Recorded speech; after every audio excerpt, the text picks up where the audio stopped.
Welcome to our Challa Law Weekly webinar. And we're going to give it a few minutes to allow people to join, and then we will get started. I hope you all have had a safe and fruitful week, and look forward to chatting with you shortly. Let's give folks a few seconds to kind of join, and then we can get started.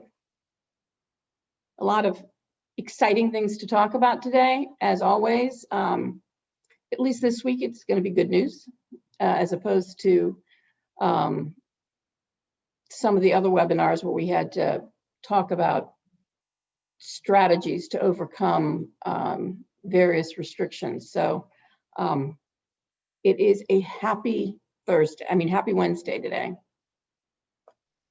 So people are just beginning to join. I'm going to go get started in just a second because we have to have a hard stop at 12 today. So I want to make sure that we give people ample time for Q&A.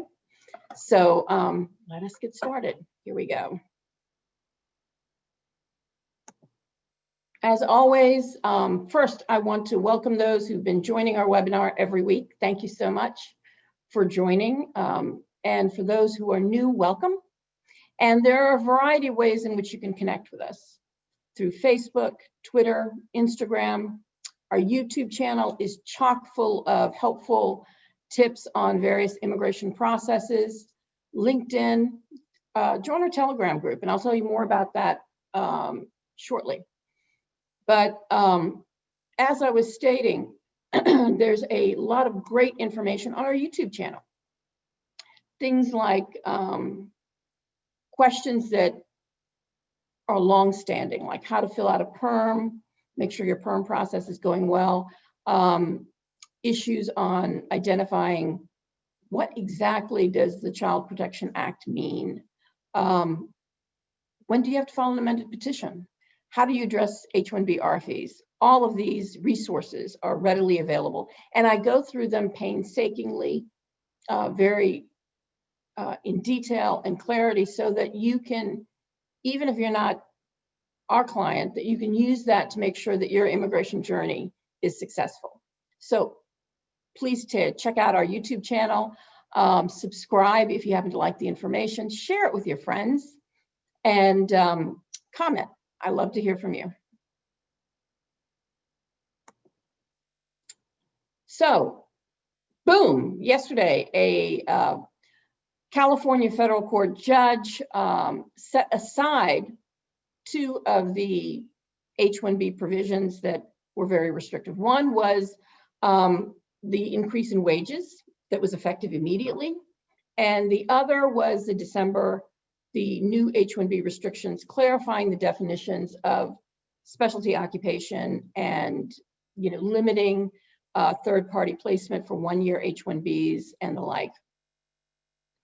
And if you have been a regular on our webinar, I had stated from the very beginning that, and in fact, one of our webinars was dedicated to what can the president do and what can the agency do. And there are certain parameters in which the agency can act. And the agency, typically, a federal agency, has to abide by the Administrative Procedures Act. This is kind of a refresher. Some of you have heard me talk about this before. But for those who are joining new, the agency has to comply with the Administrative Procedures Act, which states, and they can't, two things. One is the agency only has jurisdiction over certain types of procedural issues. They can't become a legislative body and step into the purview of Congress. So where Congress has been clear on issues and definitions and, congressional intent, the agency is not permitted to change that. The agency, however, can change processes and and provide clarifications where there is ambiguity. So, but in order to even do that, number two, they have to go through something called notice and comment. Usually it's a 60-day to 90-day period where they publish the notice that we're getting ready to change this, and then they give a period of time for comment, for people to comment on the rule. Then they have to review the comments and publish the final rule. Here, what they did was they did away with that. If you remember, they didn't even provide great notice about the change in wages, and they made both of these rules, final rules. And so because they did that, the judge said, hey, you haven't justified why you are doing this without notice and comment. And they set those aside. So any H-1B petitions now that are filed, they don't have to abide by the new wages or the H-1B restrictions. And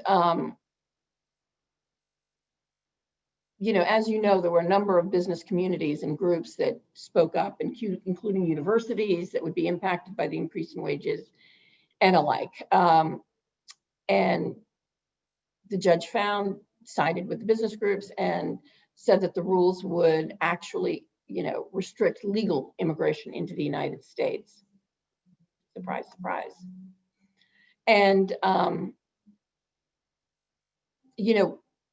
can they overcome that? Well, they'd have to do a notice and comment period. And unfortunately, the time frame, if they published the notice and they did a 60-day for comment, this administration is not going to be in office to, execute that afterwards. And even then, even if they were able to accomplish it, we knew that the new administration would strike these down, but they don't have the time frame to be able to do that yet.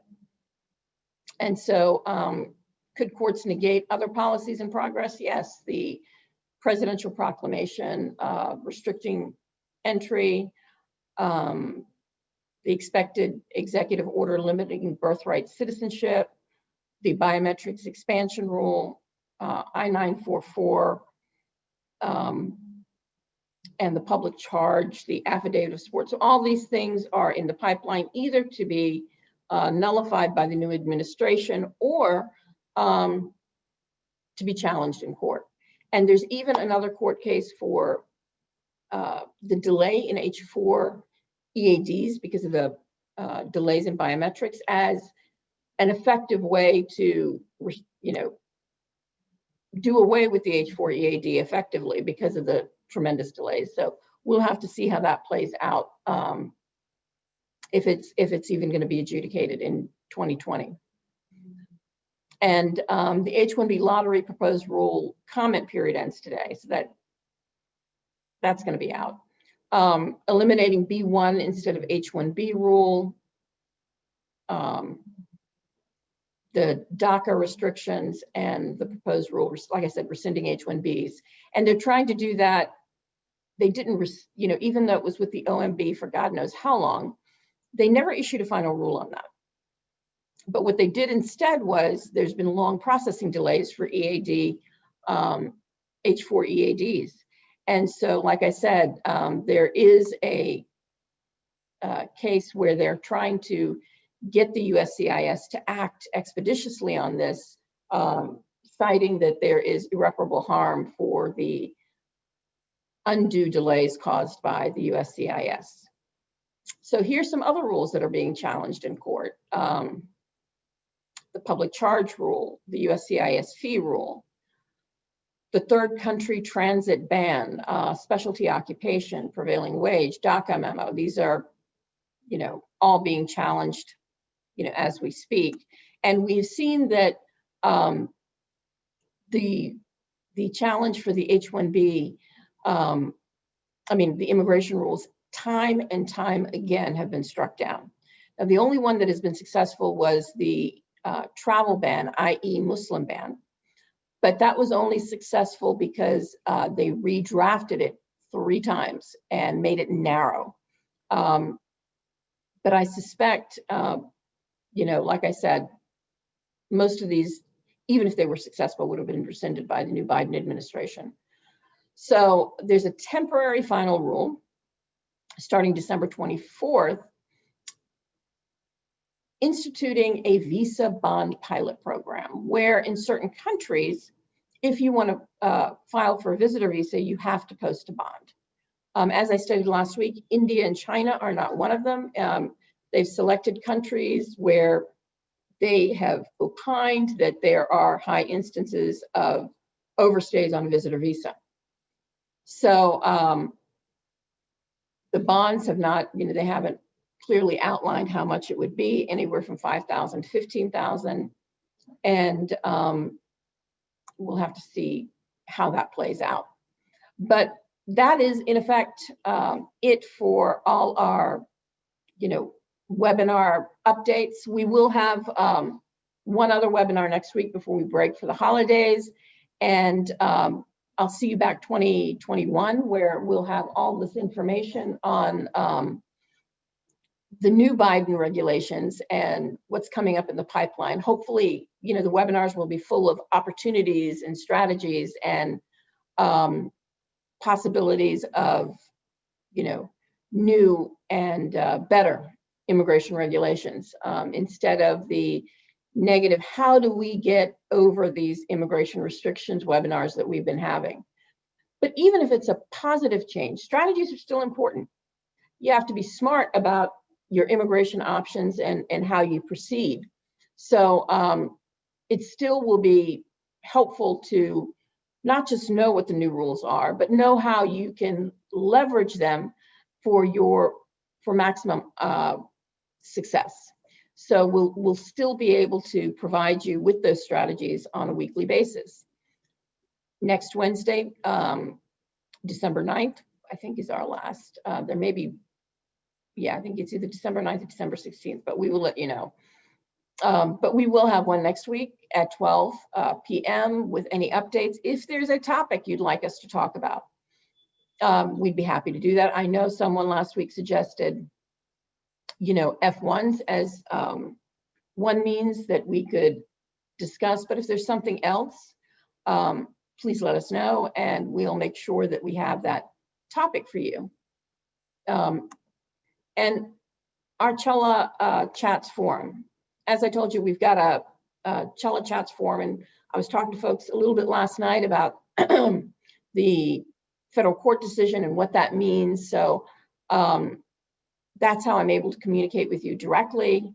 So please join our Challa Chats, and we can talk a little bit during the holidays if something should come up. And even though we don't have a webinar, this is a great way in which we can still communicate. And I'm sure my team has uploaded or in the chat section put in the provision that allows you to join our Challa Chat forum. And like I said, there are different ways to connect. If you've really enjoyed our weekly forums, one thing you can do for me is you can share it with your contacts. Either share it on your Facebook page when we post our next webinar, or email it, to your contacts. That is a great way in which we can get the word out and help more people. So I would really appreciate that. And if you have, tweet back at us, comment on our, postings, whether it's YouTube or Facebook. I love hearing from you. And it's been, whenever I hear that, oh my God, I listened to your webinar and it was really helpful, it makes us feel like we're making an impact, and it fuels us to do this every week, because there's a lot of work that gets put into this webinar, and I'm merely the face. There's a lot of people on my team that work really hard to put this together, specifically Kara Wood, who has, been an amazing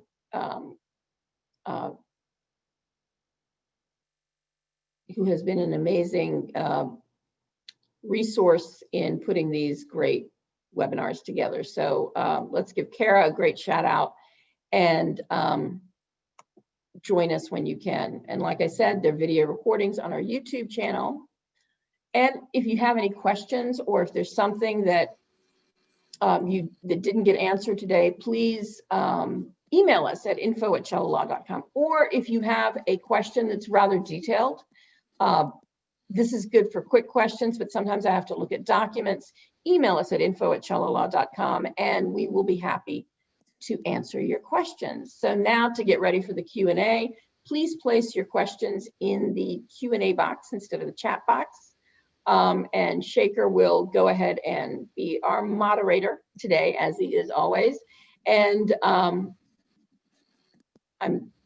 Good afternoon. slide, so I want to tell everyone one last time, info@challalaw.com. Hello, everybody. Hi, Lakshmi. Don't see any questions as yet. No, there's a couple. There's at Maybe least because I probably have to refresh my screen, so maybe they'll show up since I just logged in.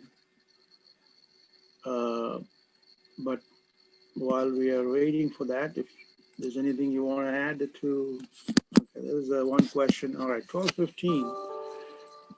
Anonymous attendee, my mother is on a 10-year multiple visitor visa, B2. Her visa expired August 2nd, 2020. She came here on January 1st, 2020, and has June 30th date on her I-94.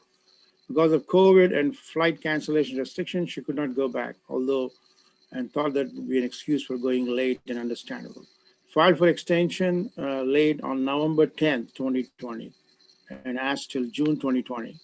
Received notice and money being withdrawn by USCIS. Can she go now without being fingerprinted, as we did not yet receive the appointment? She wants to go before December 31st so that she won't be there. She won't be here beyond the 6 months extension.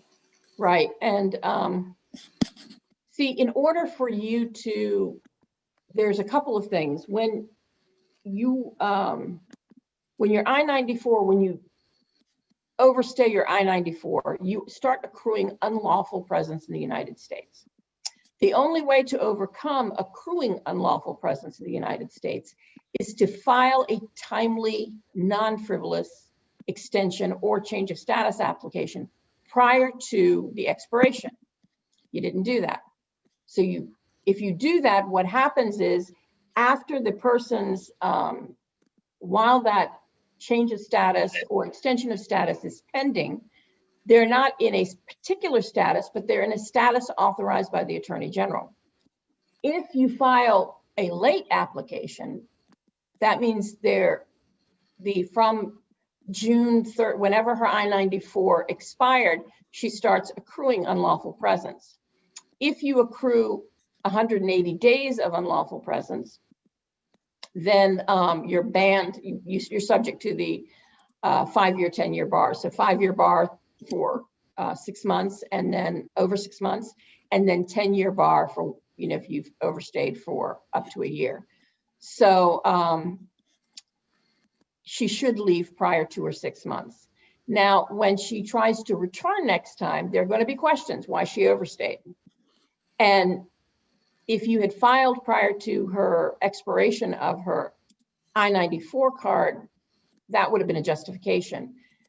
You're not going to be able to, you're going to have to find some way to justify why you waited several months before you filed for an extension, because they were accepting them and at that time. So that is going to be, a challenge on her next entry.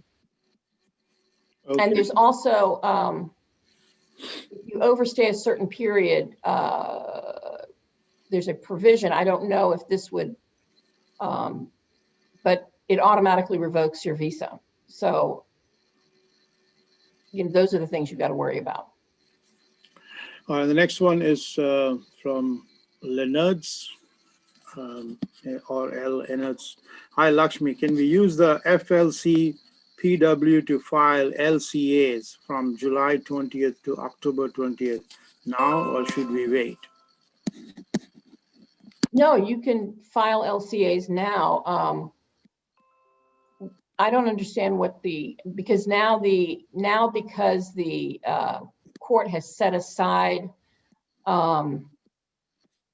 the prevailing wage rule, the DOL will probably need to revamp reinstate their previous prevailing wages as they were previously outlined. I don't know if they've done it as of today, but I'm sure that they'll be doing that shortly. Just want to remind, I saw two questions in the chat, and I have, I'm going to take those two questions, but, further, anybody else wants to ask a question, please put it in the Q&A box. Next one is from an anonymous attendee. I have submitted my 485 application last month. When can I expect the receipt date? Well, the receipt notice,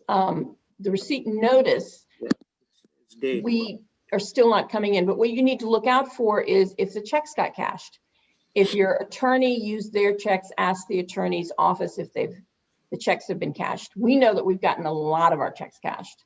You have to look on back of the check and there'll be a receipt number. So you may not have the receipt notice, but you'll at least have your receipt number. And that'll give you some satisfaction that the USCIS receipted or accepted your adjustment application. Yeah, and just to add, clarify, if you're doing online banking, when you log into your account, you can look for the check. When you click on the check, it's cleared. And then you will see, it'll ask for, image, front, back, both. So that's how you can look at the receipt notice. The number rather on the back of the receipt number check. All right, Srinath is asking, I have a question. When I need to join my GC sponsor company, I never worked before for that company. I filed my 485 with same company, currently working with a different company on H1. That's what it said. Right. Well, improvising. You know that if you had listened to our webinar, I think 2 weeks ago, or maybe it was last week, we talked about, and this may be something that the new administration adjusts, but even if they don't adjust, okay, so there's now this discretionary element to adjustment filings that was instituted. That may be nullified, but nevertheless, what has been long-standing is that there has to be a bona fide job opportunity. That means if you filed, and I'm pretty sure you must have filed a supplement J, you would have attested under penalty of perjury, and so would your employer, that there is a bona fide offer. The best way to demonstrate that there's a bona fide offer of employment is if at some point, especially after you get your EAD or even transferring to that employer, is if you're working for them or you plan to work for them in the future. So there's no specific date, but there is going to come up when you are not working for the petitioner that sponsored your permanent residence. They want to see there will be some questions as to when you intend to join. All right, here's the first question from the chat. Like I said, please don't post any more questions in the chat. Mr. Harish K is asking, can one stay with the company without getting paid on filed and 140 has been approved and the green card job? Let's see what I'm trying to say here. Can one stay with the company without getting paid on EAD once 180 days have passed since 485 is filed and I-140 has been approved, and the green card job offer still exists from the sponsor? Yes. Your H-1B, if that's your H-1B visa holder, won't be valid. But you can you are an adjustee, so you would be able to leverage that. The thing to note is if, let's say, you want to change employers, your adjustment's still pending, and you want a safety net, you want an H-1B. You can't do portability of H-1B then because you're no longer on a valid H-1B status. You can change employers on an H-1B, filing for a new H-1B not subject to the cap. You'd have to wait for that H-1B to be approved before you start using that for employment with the new employer. But that is something you could do. All right, the next question on the chat was from Srinath, but he also put it on, in the Q&A, so we did answer that. Next question is from Sandeep Kaur. Hello, Lakshmi. Thank you for your time and support. Your webinars are so helpful and best immigration help I have ever got. My question is, thank you, Sandeep. My question is, what is the average time U.S. consulate take to respond on 221G if you went for emergency appointment? Thank you. There is no, now it's such a hard time of the year because they take more vacation days than, I was there one time during December and I was with the consulates and they're constantly having celebrations and parties. And so there's not a lot of work going on. Having said that, if you don't hear from them in another week, I would, try to send them a gentle reminder to say, I've submitted the information. I want to know if you've had a chance to review, especially if it's just clarification and it doesn't have anything to do with administrative processing. No, Americans are the same, whether they are here or in India or anywhere else. They follow the American holidays and the culture and the religions. They're going to party December. Raghu Gundaram is asking, hi, can my previous employer file I-485 without joining them yet? And what is needed from my employer to support this? Well, the previous employer, if you've got an I-140 approved for them, can support your I-485. But you just have to show that you intend that it's a bona fide offer of employment and you intend to work for them. Okay. Krishna Annapragada. Hi, good morning. I have received my 485, 765, and I-131 receipts awaiting for biometrics appointment. Can I travel to India before approving the 765 and 131? If travel, what will happen? All three will deny or only I-131? Yeah, it's the I-131 that you're going to have an issue with. That's just a subtle policy change that took place, I would say, about 2 years ago, a year and a half, 2 years ago,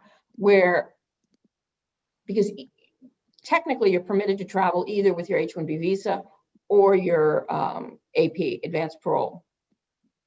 But USCIS did a slight policy change and stated, well, if you travel before the issuance of the AP, you've abandoned your AP application. All right. Mr. Jay Patel is saying, thanks for the insights, happy holidays. And that's all I see right now. I don't see any other question in the Q&A box after Krishna. So probably people are in the holiday mood. Right. Let me just make sure that, because I saw. That's number 8. So there's one more must have just come. Yeah. Kranti Viranki says, not sure if this question was already asked. My downgrade of 140 was received by USCIS on 10/21, but haven't received the receipt notice yet. Right. So what I've told everyone is, and spread this word to all your friends, that if you don't have the receipt notice, but you want to know if the petition was received, have either your attorney, your employer, or maybe you filed, you used your own checks for the submission of the I-140 and 45.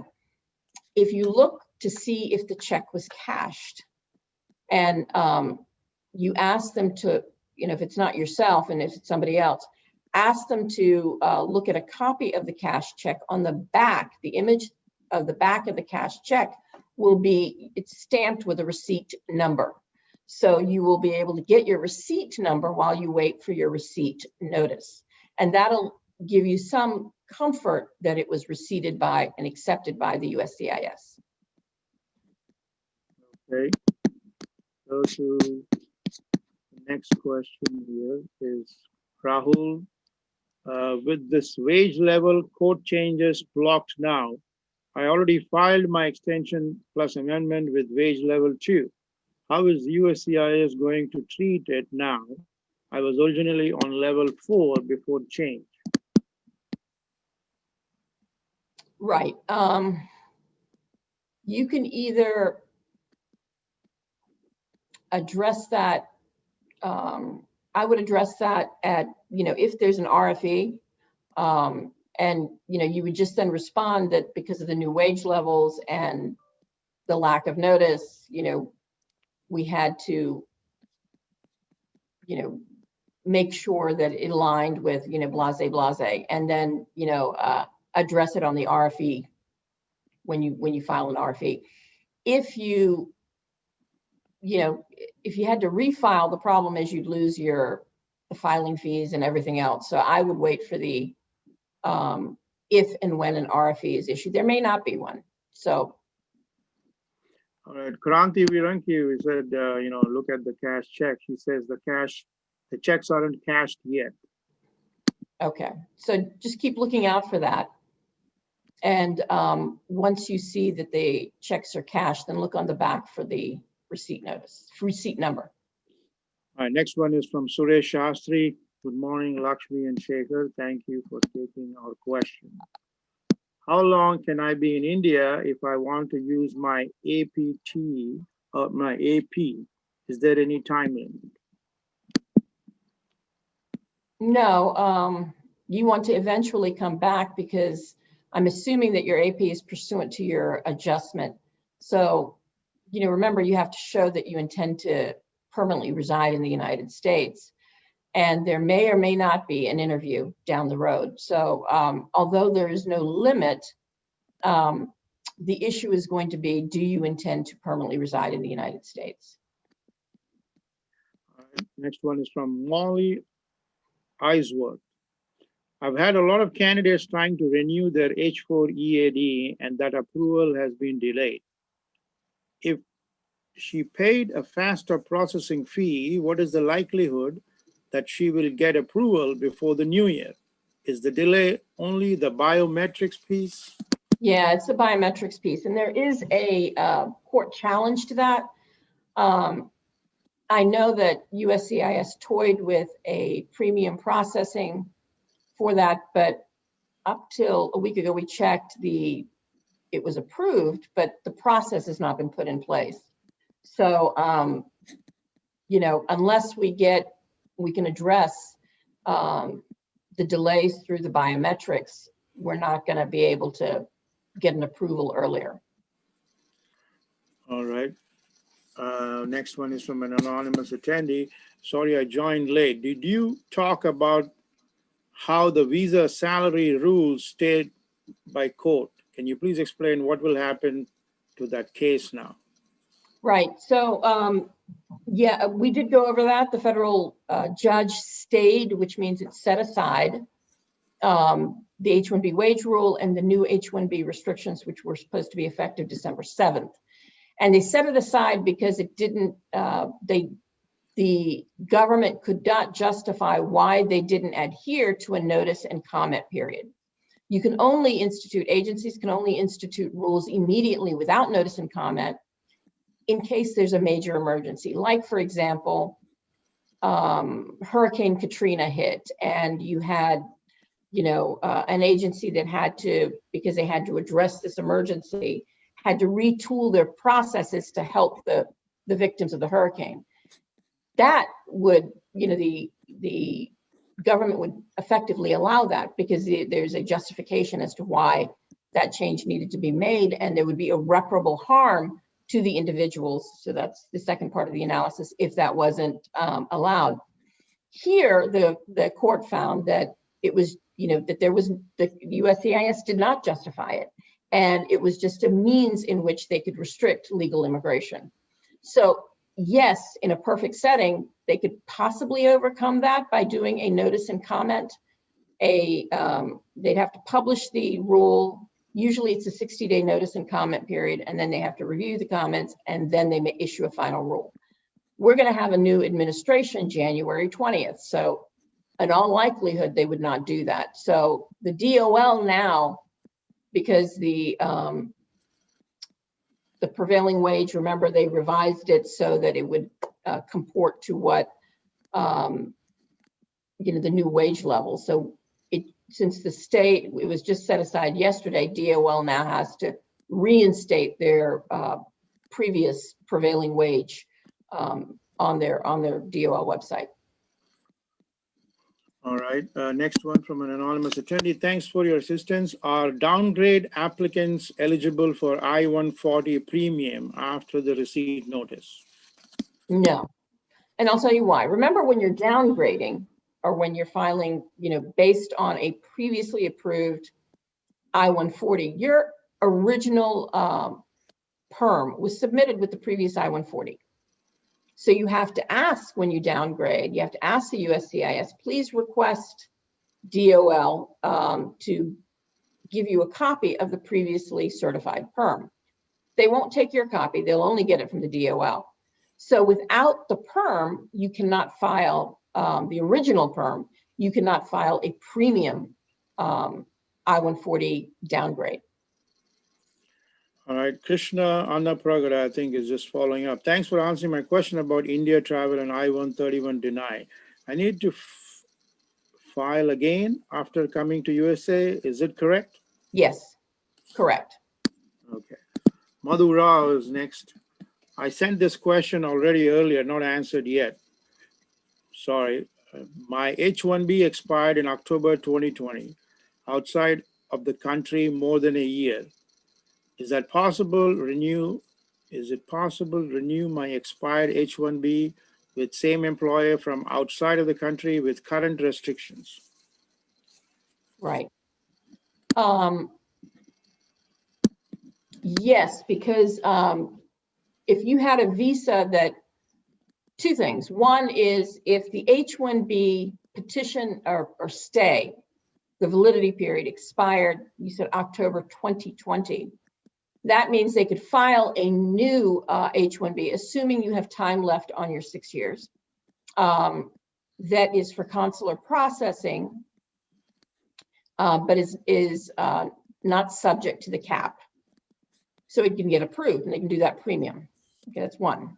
Once you get that approved, if you had a visa, H-1B visa in your passport that has expired within the last 24 months, and it was issued by the same country, you don't have to, you're not subject, the proclamation, presidential proclamations restricting entry is only for visa issuance, but you would be eligible for Dropbox. So you wouldn't have to you'd have to get a new visa, but you don't have to go for a new interview.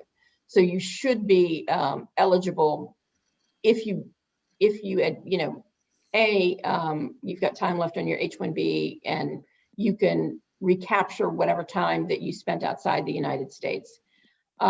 Because you can do either. Once you're outside the United States, you can file for a new H-1B, but then you'd be subject to the cap.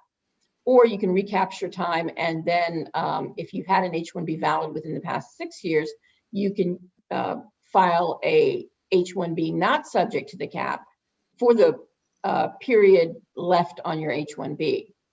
And then second, you would do it for consular processing, and if you had a valid visa that expired within the past 24 months issued by the same country, then you're eligible for Dropbox. All right, next one is from anonymous attendee. Just curious, do we have a premium process for GC, EAD, and AP? Appreciate your time. GC, EAD, and AP. Okay, that is a very broad question. First of all, there's no application called a GC. Okay, there's the I-140, there's the I-485, and then there are benefits associated with the I-485, which is the employment authorization card, I-765 form, and the advanced parole, which is an I-131. Okay, so let's be clear on what we're talking about.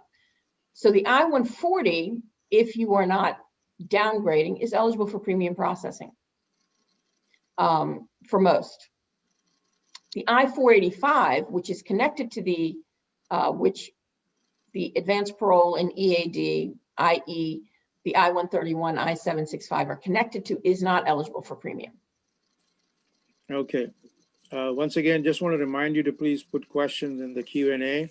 Mr. Sanjeev Ranjan, I see your question in the chat and I'll take that, but don't repeat that on the Q&A. Thank you. Next one is from Mariangala Basi.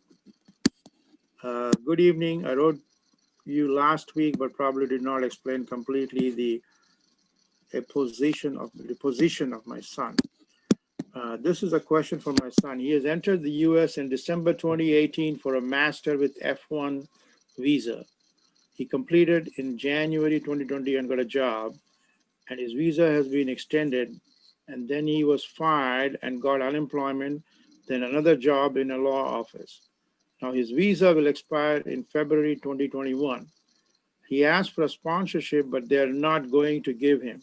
How can he extend his visa or has to change it? Okay, so he graduated He entered in 2018 December for a master's, and he completed in January 2020. Okay, and then he must have gotten an OPT, which would be valid for 1 year. Yeah, February 2021. Okay, and he asked them to sponsor for an H-1B, but they would not. Yep. He's got to join either some other academic program. I think last week she had asked, can he change his status to B1, B2? And my response has always been, and then what? What does that do for you? First of all, it won't be adjudicated within the 6-month period. It is better that he applies for another academic program and continues on the F. Okay. So Sanjeev Ranjan is asking, hi, this is Sanjeev. Thanks for your help. Judge White, Northern District of California, set aside DOL and DHS H-1B regulations. These regulations sought to destroy H-1B program. So my understanding, new wage rule is not applicable for I-485 now. Wage rule not affected now and returned back earlier for H-1B. I think that's all in like a question. Right. So remember the new wage rule applied to any PERMs or any LCAs filed after, I think it was October 8th. So if you've already filed, if you filed under PERM, your prevailing, those that are pending will now be subject to the previous wage, not the new elevated or increased wages. Those that, the prevailing wage wouldn't have been adjudicated because it's taking, what, almost 8 weeks for a prevailing wage for a PERM. If you filed an LCA based on, the higher wages, what people were doing was they were using a different wage level or a different job title to support their extension or amendment of change of employer. You will likely not get an RFE. And if you do, you've got the basis to say this rule was issued unlawfully and without notice, and this is what we had to do, the business community had to do to adjust. The judge actually stated that the USCI did this to restrict legal immigration. We will have a new administration in about a month, so I think that they would adhere to that same ruling by the judge. So going forward, for anyone that has not filed, you would, as soon as the DOL adjusts their online wage library, then you would be able to use the previous wages before the increase. Well, on that note, he's asking, Sanjeev, how can we convince, looks like, Biden government to add H-4 Dreamer in DACA Dreamer bill? Is there any possibility Biden government can do? Yeah, I think they will. I don't know what you mean by the H-4 Dreamer. I think if you're talking about H-4 EAD, issuing that as a final rule, I think there's going to be, one of the top priorities is going to be an immigration overhaul. I was delighted at their pick for Department of Homeland Security. I think that, we know his history. It will be a very pro-immigration administration, and remember, it was under the Obama administration that actually issued the executive order for H-4 EADs. So I think we can see that solidified moving forward. Okay. Next question is from, let's see, Hari Pemi Reddy. When premium processing available for H-4 extension? Not sure. I mean, I think they have to deal with how to address the biometrics thing. I think they instituted that rule because they needed the money, and that's why they had additional premium processing for a number of applications. But you see, they also know that they're not going to be there. A lot of them won't have a job in about 6 weeks. So I don't know how dedicated they would be to make sure that this sees fruition. So we have to see. Next one is from Skill Up Technologies. Hello, Lakshmi. John had filed for change of status for my son from L2 to B1 and F1 in June 2020, as he had aged out on August 2020. Is there any way we can expedite, as he's not able to attend his school? He was doing so on L2 prior to age out. Yeah.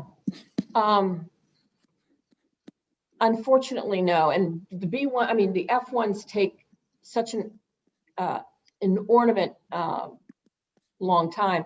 One thing you could do is he can visa process.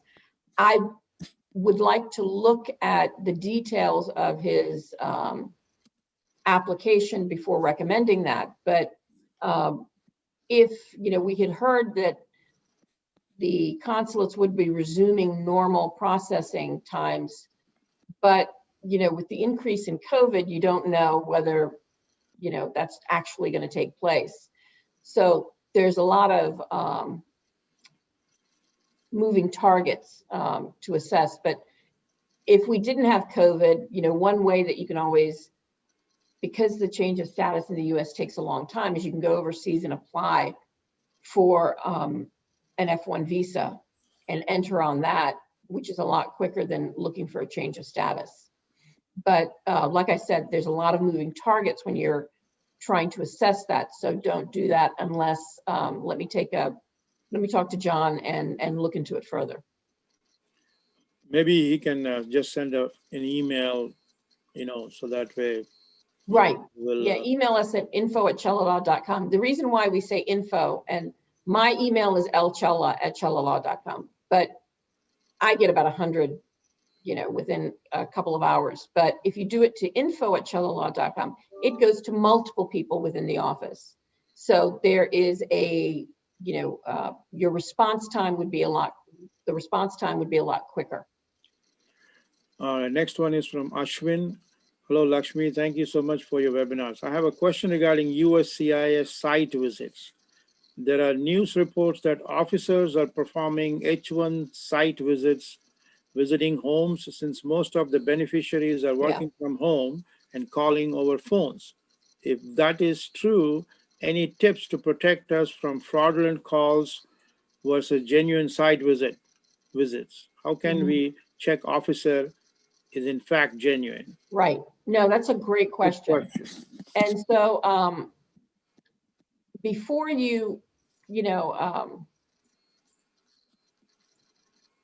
technically speaking, when it's the house, they're not permitted to come into a home, a private home, even though that could be a work site. There are greater protections for the house versus a company site. And so send me an email and we'll make sure to post those tips, because it's a very complicated, it's more of a constitutional issue. You do have a right of privacy unless there's a warrant. They don't come with a warrant. They just say we're conducting a site visit.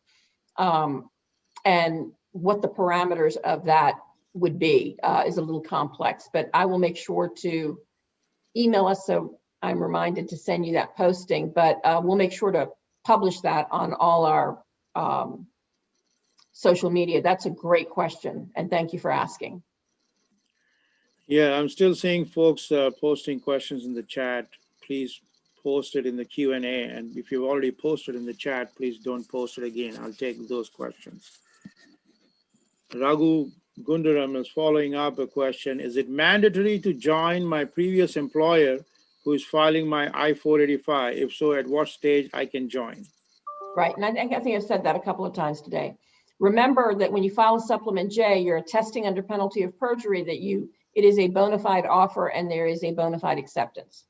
So there is no regulatory, the regulations don't say you have to join at the time the green card is approved, but there is the issue of showing your intent to, that it's a bona fide position in the interim. So, it's basically up to you.